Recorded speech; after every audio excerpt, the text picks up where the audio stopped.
Pinaiyak ni LeBron James si Stephen Curry sa Christmas Day mga idol. Parang NBA Finals ang vibes. Golden State Warriors versus Los Angeles Lakers, ang dalawang famous team sa NBA ang magtatapat sa Christmas Day.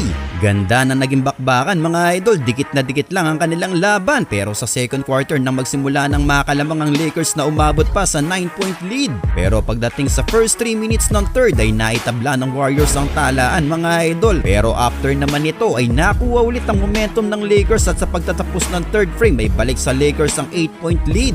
Fourth and last quarter ay na-maintain ng Lakers ang kanilang kalamangan, pero sa last 1 minute nang gumalaw at napa-takeover na si Stephen Curry mga idol. Dalawang clutch 3-pointer ang kanyang ginawa dahilan na maitabla ang score sa 113 all. Yun nga lang, last 7 seconds sa isang game-winning layup ang ginawa ni Austin Reeves. Wala nang timeout ang Warriors at sa huli ay nakuha pa rin ng Lakers ang panalo sa